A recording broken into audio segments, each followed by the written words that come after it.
Bismillahirrahmanirrahim. Assalamualaikum warahmatullahi wabarakatuh. Alhamdulillahirrahmanirrahim. Kita berjumpa lagi pada mata kuliah Abattoir dan Teknik Pemotongan Hewan, masuki minggu ke-6 atau pertemuan ke-6. Masih dalam pokok bahasan persyaratan teknis RPH. Minggu lalu kita telah membahas bagian pertama. Minggu ini atau pertemuan kali ini kita masuk ke bagian kedua. Untuk bagian kedua adalah lanjutan dari beberapa persyaratan teknis minggu lalu kita bahas. Oke, langsung saja. Untuk capaian penilaian mata kuliah, setelah mengikuti perkuliahan, kalian sebagai mahasiswa ini dapat menjabarkan atau menjelaskan persyaratan teknis RPH yang meliputi untuk minggu ini adalah ruang pendinginan dan pelayuan, ruang pembagian karkas dan pengawasan daging, ruang pembekuan, hygiene karyawan dan perusahaan, kesmafet, laboratorium, serta yang terakhir adalah pengolahan limbah.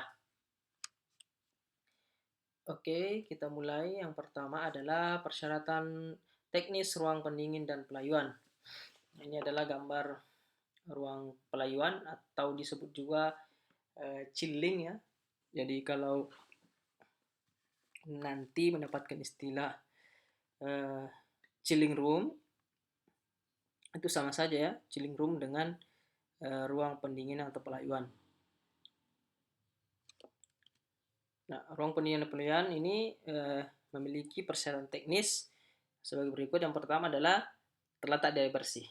Nah, seperti yang dijelaskan minggu lalu, bahwa kompleks bangunan di RPH, terutama bangunan utamanya ini terbagi menjadi 2 bagian, adalah daerah bersih dan daerah kotor. Nah, untuk ruang pendinginan dan pelayuan ini berada di daerah bersih karena mencegah terjadinya kontaminasi silang atau kontaminasi ulang dari mikroba akibat proses pemotongan. Nah, karena ini sudah daerah karkas, maka ini adalah daerah bersih.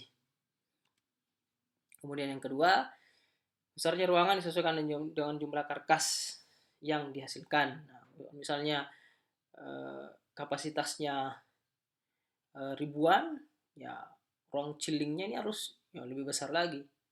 Ya, harus seperti ruangannya besarnya. Nah, bukan lemari pendingin kecil ya. Ya tergantung dari banyaknya karkas yang dihasilkan dari kegiatan pemotongan.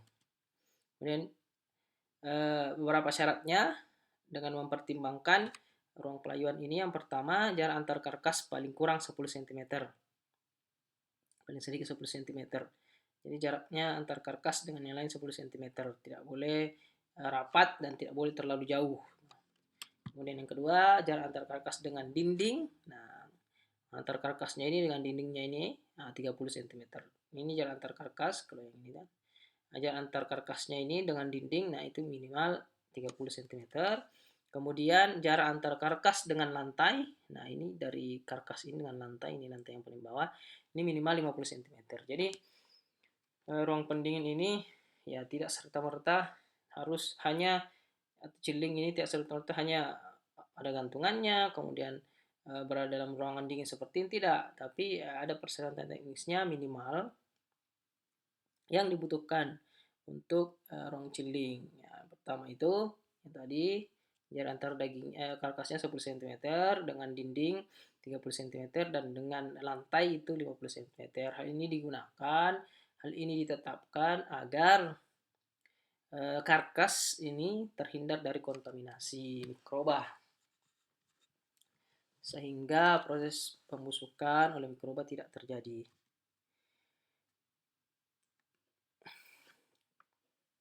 Nah, kalau yang tadi adalah ruang pendingin, sekarang adalah ruang pelepasan atau pembagian atau pemotongan daging, atau disebut juga ruang deboning. Deboning. Nah, jadi kalau ada istilah deboning, nah itu adalah ruang pemisahan antara tulang dan dagingnya, atau ruang pelepasan daging, atau pembagian daging menjadi beberapa bagian. Nah, ini juga termasuk berada di daerah bersih. Nah, ruangannya minimal paling tidak seperti ini di gambar ini. Ada meja seperti ini dan dilapisi oleh stainless steel seperti ini. Nah, ini pekerjaannya harus memiliki baju pelindung, masker dan penutup kepala serta gloves seperti ini untuk menghindari pencemaran fisik dan mikrobiologis. Nah, jangan sampai ada rambut yang masuk ke daging, ya itu tidak boleh. Nah, jadi steel ini terbentuk dari stainless steel. Nah, beberapa persyaratannya ini adalah ruang deboning ya, deboning room ini tadi yang saya bilang, atau cutting room, ruang pemotongan daging sama saja. Persyaratan teknis sebagai berikut. Yang pertama, desain konstruksi dasarnya itu harus dapat memfasilitasi proses pembersihan dan desinfeksi dengan efektif. Nah, jadi makanya ruangannya didesain khusus sehingga mudah dibersihkan, jangan sampai sulit dibersihkan ya. Kalau menggunakan bahan-bahan yang sulit untuk dibersihkan seperti semen dan lain-lain, nah ini kan tidak dapat memfasilitasi kegiatan proses pembersihan dengan efektif ya. Makanya menggunakan stainless steel. Nah, memiliki ventilasi dan penerangan yang cukup. Nah, ini harus ada ventilasi udara dan penerangannya harus cukup. Kemarin syaratnya itu ada minggu lalu sudah dijelaskan. Kalau untuk yang daerah pemisahan dagingnya itu harus 50 candle supaya tidak salah potong ya, untuk minimal 50 feet candle, 50 lilin cahayanya.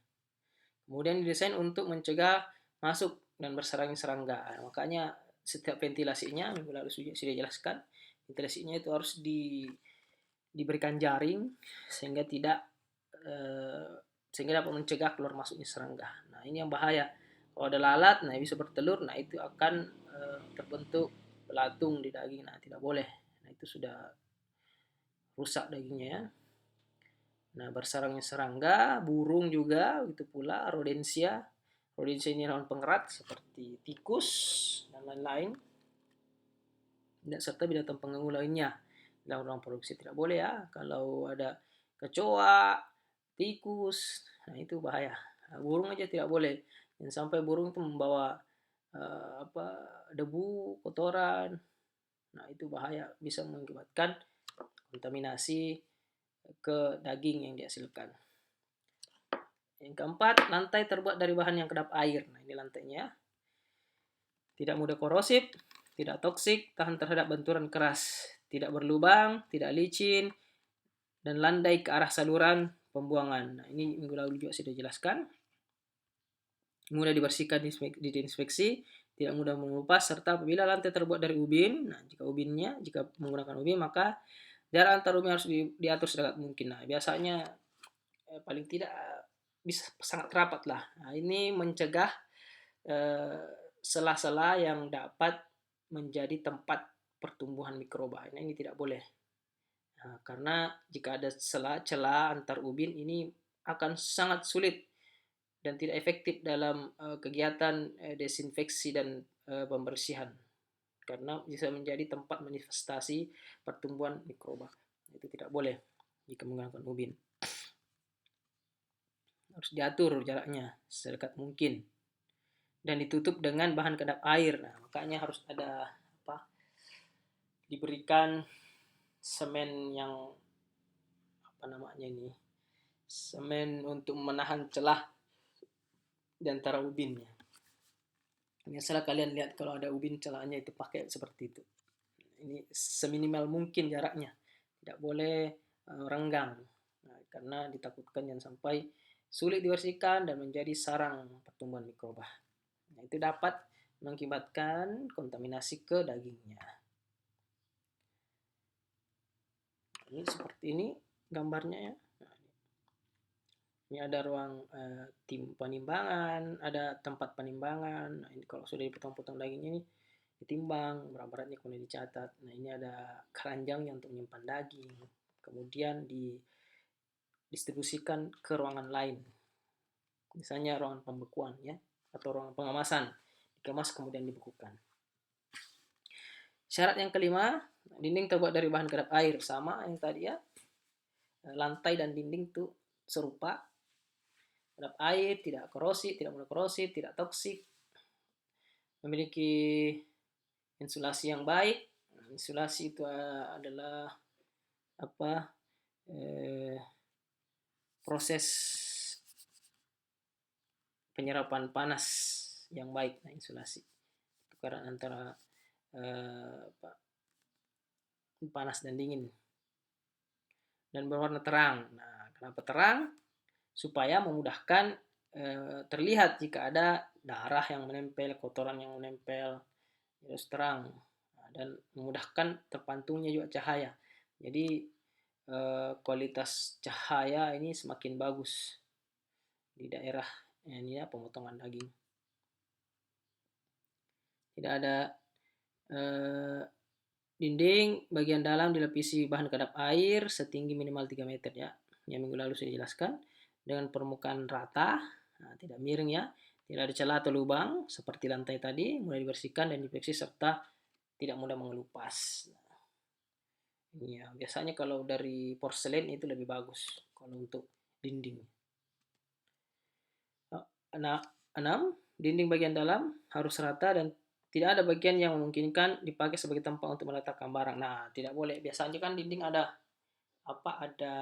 sedikit menonjol masuk ke dalam. Nah, biasanya kan menjadi tempat untuk meletakkan barang-barang, itu tidak boleh. Karena hal itu akan membuat tidak efektifnya kegiatan pembersihan. Makanya harus rata saja. Tidak boleh ada sudut atau celah yang bisa ditempati untuk menyimpan barang. Nah, ini yang minggu lalu juga saya jelaskan, sudut antara dinding dengan lantai. Nah, ini harus berbentuk melengkung dengan jari-jari 75 mm. Sudut pertemuan antara dinding dengan dinding harus berbentuk lengkung dengan jari-jari 25 mm.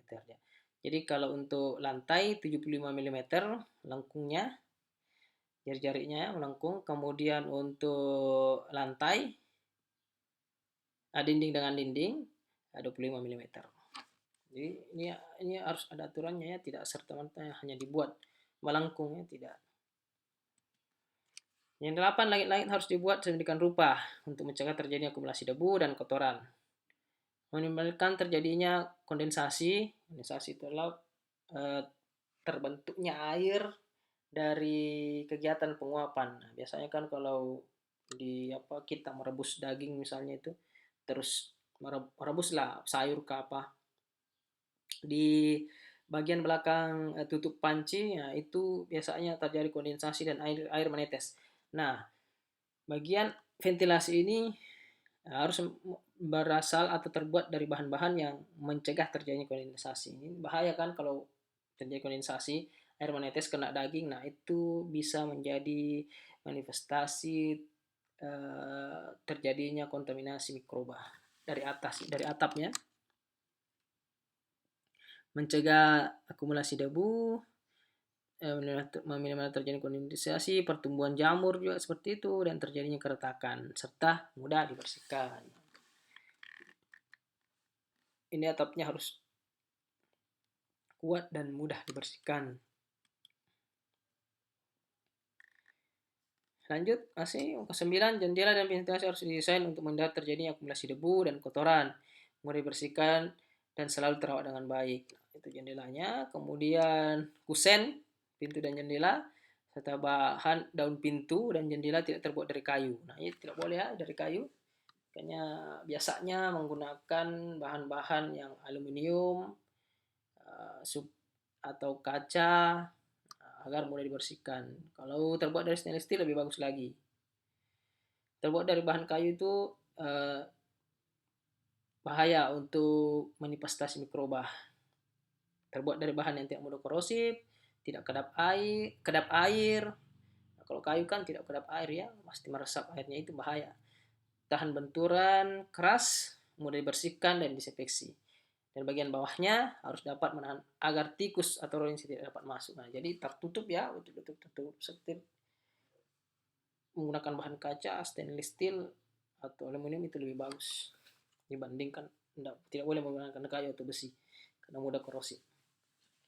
Kusen pintu dan jendela bagian dalam harus rata. Nah, Tidak ada bagian yang melengkung, tidak ada bagian yang memungkinkan dipakai sebagai tempat untuk meletakkan barang. Jadi rata saja ya.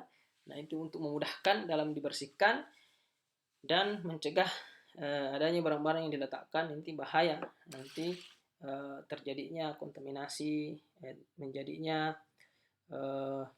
apa tempat-tempat manifestasi mikroba sehingga terjadi kontaminasi dengan daging. Pintu yang ke-12, pintu dilengkapi dengan tirai plastik. Nah, jadi ada biasanya kan ada pintu itu kalau di mana biasanya ya dilihat. Ya ruangan chilling lah. Kalau Anda pernah melihat ruangan chilling itu selalu ada pintu dari plastik yang terbelah-belah itu. Jadi orang bisa masuk. Nah, itu plastik tirai. Untuk mencegah terjadinya variasi temperatur dan desain dapat menutup secara otomatis. Nah, itu. Jadi kalau masuk cuk langsung keluar lagi. Nah, ini seperti itu persyaratan pintunya. Kemudian selama proses produksi berlangsung, nah ini temperatur ruangan di dalam sini harus diperhatikan, harus kurang dari 15 derajat Celcius. Jadi tidak boleh di atas dari 15 derajat Celcius. Mengapa demikian? Karena suhu di atas 5 derajat Celcius itu akan memungkinkan cepatnya kegiatan pembusukan oleh mikroba. Nah, jadi daging yang dihasilkan ini akan cepat berbau dan kualitasnya akan menurun, akan cepat rusak. Makanya ruangannya ini harus ber-AC dengan suhu temperatur minimal 15 derajat Celcius. Maksimal derajat Celcius, sorry. Kita lanjut ke ruang pengemasan. Nah, setelah dari ruang karkas, kemudian dibawa ke ruang pemisahan daging atau deboning, atau ruang pemisahan daging dan tulang, atau ruang pembagian daging, kemudian masuk ke daerah ruang pengemasan. Nah, ruang pengemasan ini sebenarnya mirip dengan ruang pemotongan daging. Hanya saja di sini dilakukan pengemasan dan desain dan konstruksinya itu harus sama dengan persyaratan desain dan konstruksi dasar ruang pelepasan dan pembagian dan pemotongannya. Jadi harus sama dengan desain-desain yang sebelumnya. Jadi untuk pengemasan harus sama. Tadi sudah dijelaskan lantainya, dindingnya, mejanya, ventilasinya, kemudian atapnya. Itu harus sesuai dengan persyaratan teknis yang ada di bagian pelepasan dan pembagian daging. Begitu pula dengan ruang pengkarkasan tadi. Kemudian desain dan konstruksi dasar ruang pembekuan cepat. Nah, ada yang dasar ruang pembekuan cepatnya harus memenuhi persyaratan sebagai berikut. Untuk yang pengemasan kemudian dibekukan ya. Pertama, kapasitas ruang disesuaikan dengan jumlah produk yang akan dibekukan, sama yang tadi, yang daerah chilling. Desain dan konstruksi dasar ruang pembekuan cepat harus sama dengan persyaratan desain konstruksi dasar ruang pelepasan dan pembagian atau pemutusan daging. Jadi harus sama dengan yang sebelumnya, ruang-ruang sebelumnya itu.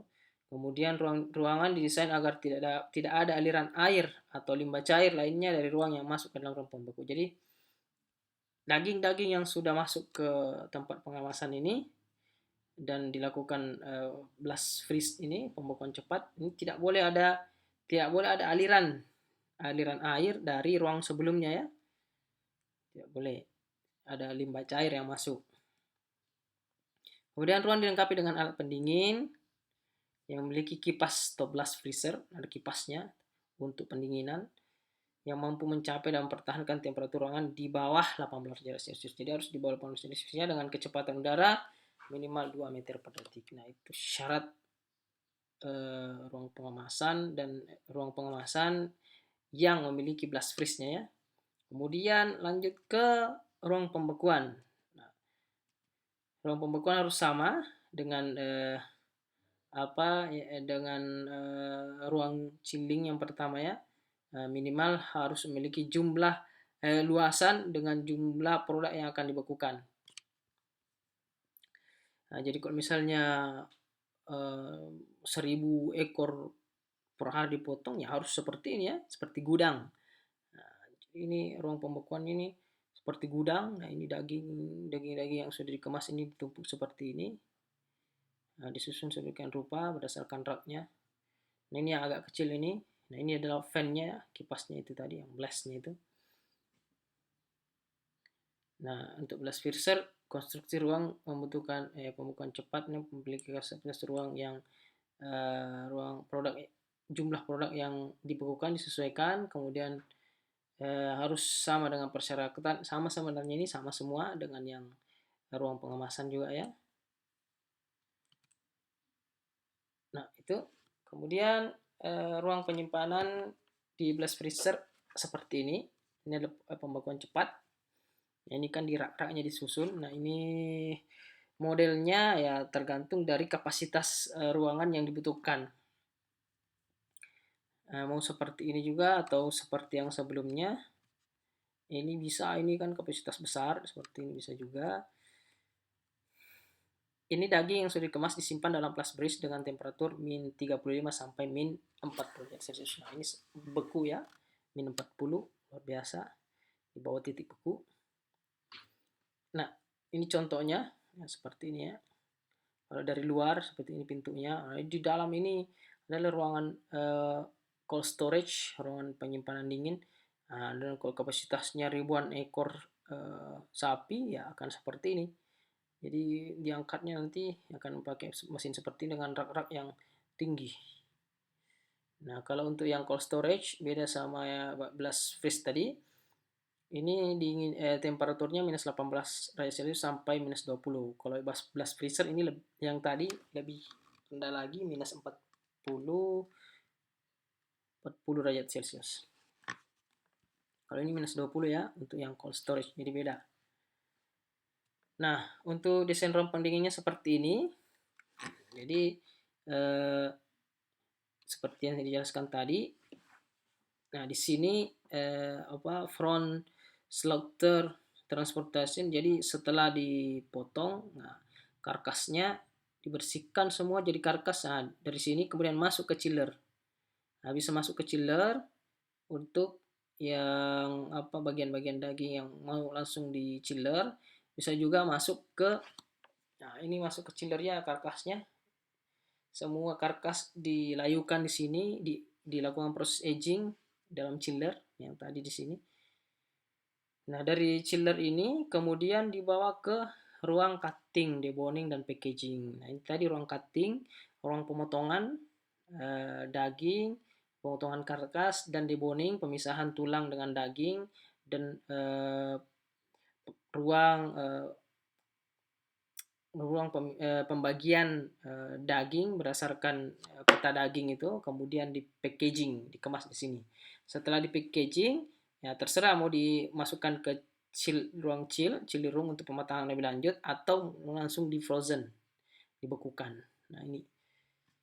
Nah, setelah dibekukan atau di chill, nah ini akan dibawa ke dock, ke tempat area untuk dimasukkan ke mobil-mobil transport atau cool box untuk ditransport ke pasar-pasar yang membutuhkan atau supermarket yang membutuhkan daging beku atau daging segar dingin. Nah, ini seperti ini. Jadi ini seperti ini desain ruang pendinginnya. Nah, kita masuk ke persyaratan hygiene karyawan dan perusahaan. Nah, untuk hygiene dan sanitasi ini harus memperhatikan beberapa syarat berikut.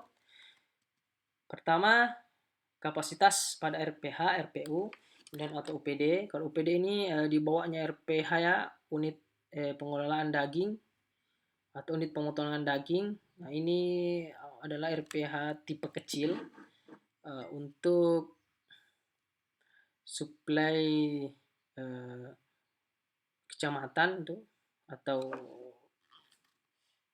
kabupaten, ya, paling tidak kabupaten, bukan untuk kota ya. Biasanya ini ada juga yang kota tapi biasanya produksinya sangat kecil, tidak seperti RPH yang bisa ratusan dan ribuan ternak yang dipotong PD itu. Tapi sama, syaratnya sama, harus dilengkapi dengan fasilitas hygiene sanitasi. Fasilitas hygiene sanitasi adalah fasilitas-fasilitas yang digunakan untuk membersihkan atau yang membersihkan karyawan dan tempat pemotongan. Nah, ini harus ada fasilitasnya. Apakah fasilitas cuci tangannya, fasilitas pembersihan alatnya, fasilitas pembersihan area pemrosesan daging atau area pemotongan, ini harus lengkap ya. Nah, dapat memastikan bahwa cara produksi karkas, daging, dan jeroan dapat diterapkan dengan baik dan efisien. Nah, jadi harus memenuhi dilengkapi dengan fasilitas hygiene dan sanitasi.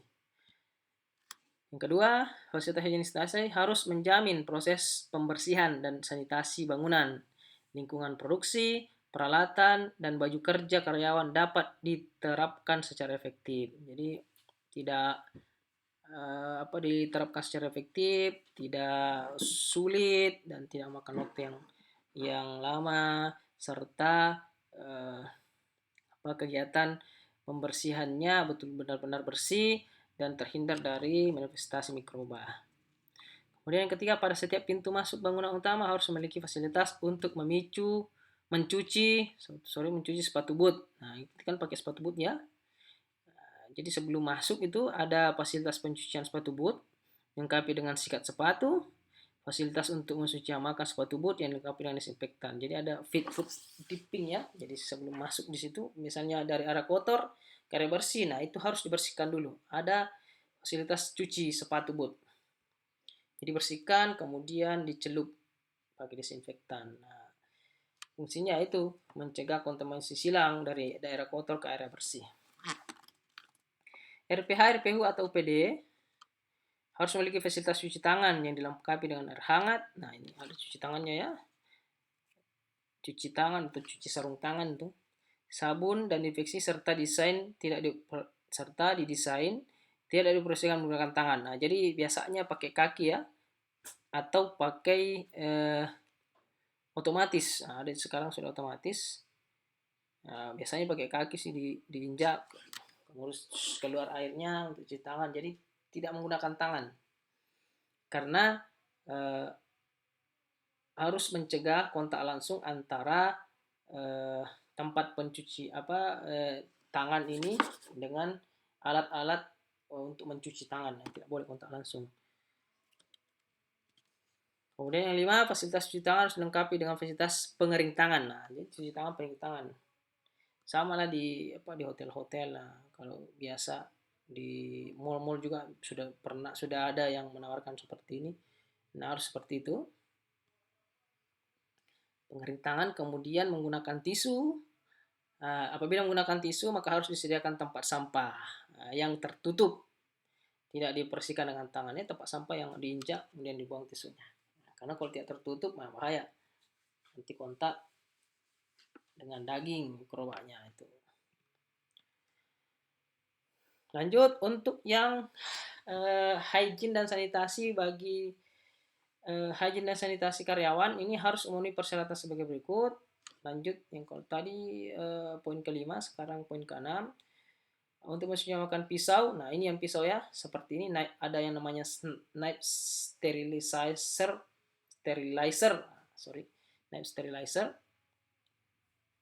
Ini suhunya 82 derajat Celcius. Nah, kalau di sini sampai 90 derajat Celcius ya. 82 sampai 90 derajat Celcius. Merupakan persyaratan baku. Yang memenuhi persyaratan baku mutu air bersih atau metode sterilisasi yang efektif. Jadi dicelup pisaunya di sini. Ini dicelupkan submerge knife for 2 minutes. Jadi dicelupkan 2 menit, paling sedikit 2 menit untuk mensuci hamakan pisau yang digunakan.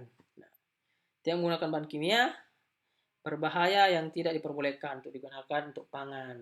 Makanya biasanya ya pakai air panas, yang menggunakan bahan kimia. Yang menggunakan bahan kimia untuk mensuci hamakannya. Yang paling efektif sih menggunakan air panas. Ada begini, dicelup pisaunya, jadi steril dia. Setiap kali selesai proses pemotongan dan produksi karkas daging dan jeroan harus dilakukan proses pembersihan dan inspeksi secara menyeluruh. Jadi ini wajib ya, setiap kali selesai ya harus dibersihkan semua, dibersihkan karyawannya membersihkan peralatannya, kemudian karyawan membersihkan ruangan, begitu pula peralatan yang digunakan untuk kegiatan penyembelihan, kegiatan pemisahan, kegiatan pengarkasan, dan kegiatan pemisahan daging dengan tulang dan pengemasan. Ini harus dibersihkan semua. Nah, itu untuk memastikan bahwa tidak ada sisa-sisa bahan-bahan biologis atau organik yang dapat menjadi media pertumbuhan mikroba. Jadi itu selanjutnya tidak akan terjadi kontaminasi ketika proses penyembelihan dilakukan kembali. Lanjut, 9. Kebersihan lingkungan di sekitar bangunan utama dan area kompleks RPH, RPU, atau PD harus dipelihara secara berkala. Nah, ini harus secara berkala dengan cara menjaga kebersihan lingkungan dari sampah, kotoran, dan sisa makanan. Jadi kalau ada sampahnya itu ya tidak dibiarkan, harus hari itu juga ya dibuang, jangan dibiarkan menumpuk di tempat sampah. Nah, kemudian memelihara rumput atau pembuangan sehingga tetap terawat di sekitar RPH ya. Kemudian menyediakan fasilitas tempat pembuangan sampah sementara di tempat-tempat tertentu. Nah, jadi setiap berkala itu sampahnya dibuang, tidak dibiarkan menumpuk. Kemudian tanaman-tanaman di sekitar RPH tetap dipelihara dan biasanya secara berkala akan dibersihkan seperti ini. Nah, untuk setiap kali kegiatan pemotongan setelah selesai ya harus dibersihkan juga seperti ini ya. Harus bersih. Nah, untuk hygiene personal itu hygiene pribadi untuk masing-masing karyawan. Hygiene personal harus diterapkan pada setiap RPA, RPU, dan atau UPD. Seluruh pekerja yang mengenai karkas, daging, dan atau jeroan harus menerapkan praktik hygiene yang meliputi yang pertama, pekerja yang menangani daging harus dalam kondisi sehat, ya, tidak boleh sakit ya. Terutama penyakit yang menular, TBC, hepatitis A, tipes, apalagi corona ya tidak boleh. Kalau ada sakit-sakit seperti ini ya tidak boleh masuk kerja, tidak boleh bersentuhan langsung dengan daging, karena ini adalah penyakit-penyakit yang dapat menular lewat makanan, berbahaya. Bersifat zoonosis ini ya, bahaya dari pangan ke manusia. Kemudian harus menggunakan alat pelindung diri atau APD. Nah, jadi APD bukan cuma di rumah sakit ya, daerah-daerah tempat produksi pangan, nah ini minimal menggunakan APD. Nah, APD itu diantaranya adalah hairnet. Hairnet itu ini penutup kepala, masker, hand gloves. Nah, ini glovesnya. Kemudian sepatu boot. Nah, begitu pula dengan bajunya ya, pakaiannya ini. Ini tidak ada, belum ada yang masukkan pakaiannya. Nah, jadi ini biasanya pakaian yang bersih putih sehingga kelihatan jika ada noda, itu bisa bersihkan. Dan biasanya pakai celemeknya, ini ada celemeknya. Ini celemeknya warna putih ya. Celemeknya itu terbuat dari bahan yang tidak menyerap air, jadi mudah dibersihkan. Selalu mencuci tangan menggunakan sabun dan atau hand sanitizer sebelum dan sesudah menangani produk yang keluar dari toilet. Nah, itu yang menangani produk dan setelah keluar dari toilet. Jadi dari toilet itu ya harus cuci tangan dengan sabun. Ya, jangan dari toilet sudah belum cuci tangan ya langsung kerja di sini ya, itu berbahaya. Begitu pula setelah menangani produk-produk ini sudah mengiris daging apa ya harus dibersihkan semua. D. Tidak melakukan tindakan yang dapat mengkontaminasi produk. Nah, apakah itu bersin saya tidak boleh, apalagi merokok, merokok, meludah, dan lain-lain di dalam bangunan utama RPH. Jadi kalau misalnya ada keperluan, misalnya kalau bersin ya harus ditutup, makanya pakai masker ya. Kemudian meludah ya harus ke toilet ya, tidak boleh di area produksi seperti ini. Kemudian merokok apalagi, biasanya disediakan area merokok kalau ada. Jadi tidak bebas merokok, tidak boleh. Nah, itu tadi persyaratan untuk hygiene personal, hygiene karyawan dan perusahaan. Sekarang kita masuk ke Kesmafed, dalam rangka menjamin karkas daging dan jeroan yang dihasilkan oleh RPH atau RPHU atau PD. Nah, sehingga memenuhi kriteria yang aman, sehat, utuh, dan halal. Dalam hal ini adalah daging-daging yang asuh di Kesmafed. Maka ya perlu dilakukan pengawasan oleh Kesmafed. Kesmafet singkatan dari Kesehatan Masyarakat Veteriner di RPH. Nah, RPH, jadi RPH harus dilengkapi oleh pengawas Kesmafet, RPH, RPU atau UPD ini harus dilengkapi oleh pengawas Kesmafet. Pengawas Kesmafet adalah siapa? Dia adalah dokter hewan. Dokter hewan yang berwenang atau dokter hewan penanggung jawab pada perusahaan RPH, yang biasanya perusahaan pemotongannya, yang disupervisi oleh dokter hewan berwenang. Jadi dokter hewan ya dilakukan oleh dokter hewan yang berwenang. Oke, sudah tadi saya jelaskan. Nah, kegiatan pengawasan kesehatan masyarakat veteriner ini meliputi yang pertama penanganan kesehatan hewan di RPH, kemudian pemeriksaan antemortem sebelum pemotongan, ada inspeksi antemortem ya. Nah, seperti ini dilihat kukunya, dilihat giginya, diperiksa kesehatannya, dilihat kebuntingannya. Nah, kebunting kan tidak boleh ya, kalau bunting tidak boleh dipotong. Kemudian pemeriksaan kesempurnaan proses kesempurnaan proses peminsaan stunning. Jangan sampai stunning belum betul-betul pingsan, nah itu tidak boleh. Kemudian pemeriksaan postmortem atau pasca pemotongan.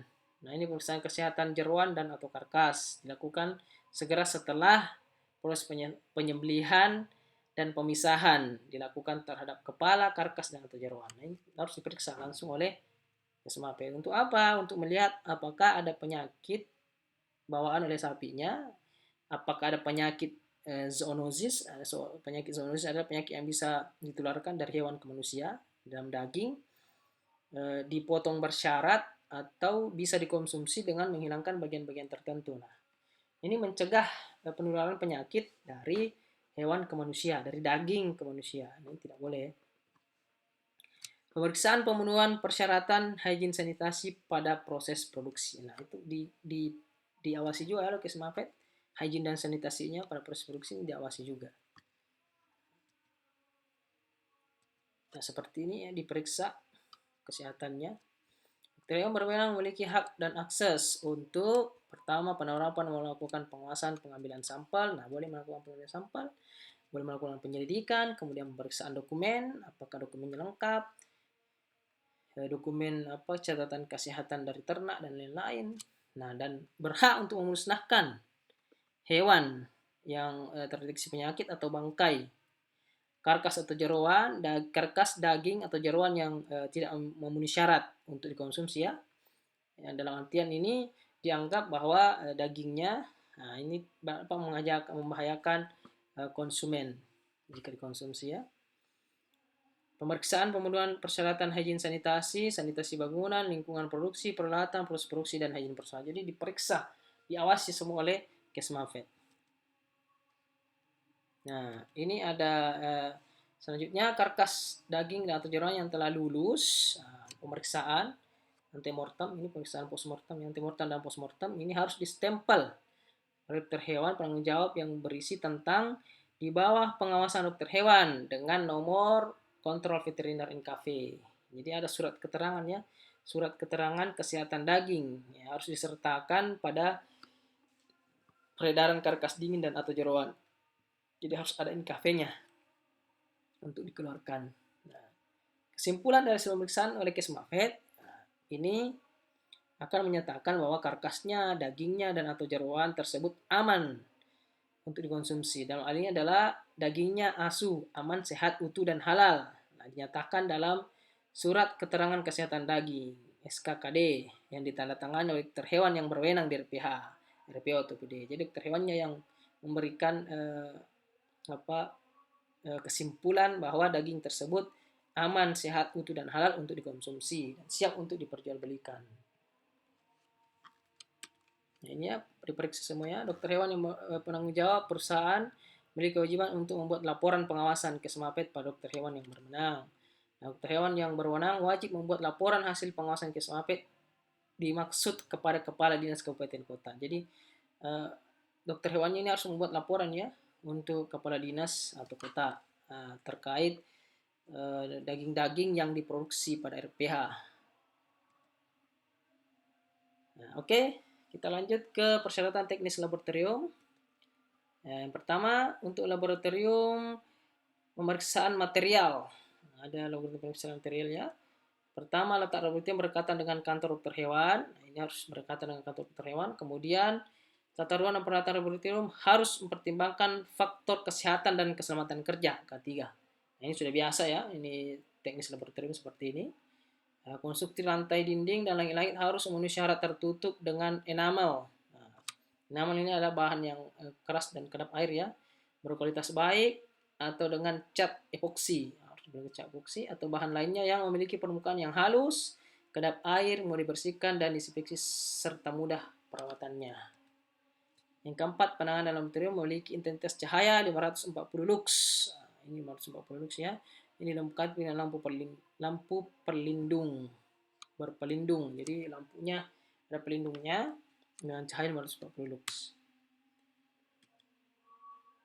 Nah, lanjut. Yang kelima, ventilasi di dalam ruangan harus baik. Dilengkapi dengan alat pendingin AC, ruang untuk mengurangi jumlah partikel yang terdapat dalam udara, dan untuk meningkatkan kemungkinan terjadinya variasi temperatur. Kemudian yang keenam, keselamatan kerja petugas, laboratorium dilengkapi dengan alat pemadam kebakaran, alat tanda bahaya, dan sarana P3K kesehatan. Memiliki ruang dan fasilitas khusus masing-masing untuk menyimpan sampel, peralatan, dan media. Dilengkapi dengan sarana pencuci tangan, ya jelas pasti. Nah, ini adalah syarat teknis dari laboratorium. Nah, contoh laboratoriumnya seperti ini. Nah, ini ada alat-alatnya ya. Kemudian ini stainless ya, ini pelatnya stainless jadi mudah dibersihkan, aksesnya keluar masuk luas sehingga memudahkan dalam proses analisis daging atau penyakit zoonosis jika ada. Kemudian, nah ini ya itu tadi laboratorium. Kita lanjut, yang terakhir adalah penanganan limbah. Nah, ini contoh diagram proses pengolahan limbah ya di Kesmafet. Ini adalah limbah cair atau limbah air dari pengolahan Kesmafet, dari pengolahan rumah potong hewan, sorry. Nah, ini menggunakan biofilter aerob anaerob. Seperti ini flow-nya. Jadi limbah cair di RPH itu tidak serta-merta langsung dibuang ya ke badan air atau ke sungai, tidak. Tapi harus dilakukan pengolahan limbah lebih dahulu. Nah, sarana penanganan limbah harus memenuhi persyaratan. Yang pertama, memiliki kapasitas dengan volume limbah yang dihasilkan. Nah, tergantung dari banyaknya limbah ya yang dihasilkan. Kemudian didesain agar mudah diawasi, mudah dirawat, tidak menimbulkan bau, dan memenuhi persyaratan kesehatan lingkungan. Jadi ada AMDAL-nya ya, ada sertifikat AMDAL yang harus dimiliki oleh RPH. Kemudian sesuai dengan rekomendasi upaya pengelolaan lingkungan. Nah, ini yang tadi UKL dari dinas yang membidangi fungsi kesehatan lingkungan. Jadi harus ada suratnya, surat izin pengelolaan lingkungan. Nah, seperti ini misalnya, ini insenerator ya, insenerator, fasilitas pemusnahan bangkai. Nah, ini termasuk limbah juga ya. Bangkai dan atau yang tidak dimanfaatkan atau di insinerator harus memenuhi persyaratan berikut. Jadi semua misalnya ternak-ternak yang mati, ternak-ternak yang mengandung penyakit, atau bagian-bagian tubuh atau daging atau jeroan yang mengandung penyakit ya harus dimusnahkan ya di insinerator di sini. Nah, syaratnya yang pertama dibangun dekat dengan kandang isolasi.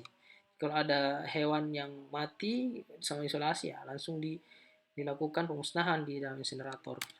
Kemudian dapat memusnahkan bangkai dan atau produk yang tidak dapat dimanfaatkan secara efektif tanpa menimbulkan pencemaran lingkungan. Jadi misalnya ada cerobongnya tinggi nih ya, yang tidak berbau masuk ke sini. Didesain agar mudah diawasi dan mudah dirawat serta memenuhi syarat kesehatan lingkungan. Nah, ini insinerator. Nah, itu yang bisa dijelaskan pada perkuliahan kali ini. Semoga bisa dipahami, bisa dimengerti. Jika ada pertanyaan jangan sungkan-sungkan, silahkan bertanya di grup. Nah, kita sudah ada WhatsApp grup, silahkan dimanfaatkan semaksimal mungkin. Akhir kata, saya mohon maaf jika dalam materi saya ini ada kekurangan. Saya akhiri perkuliahan kali ini. Terakhir saya ingatkan jangan lupa mengerjakan tugasnya. Sampai jumpa minggu depan. Assalamualaikum warahmatullahi wabarakatuh.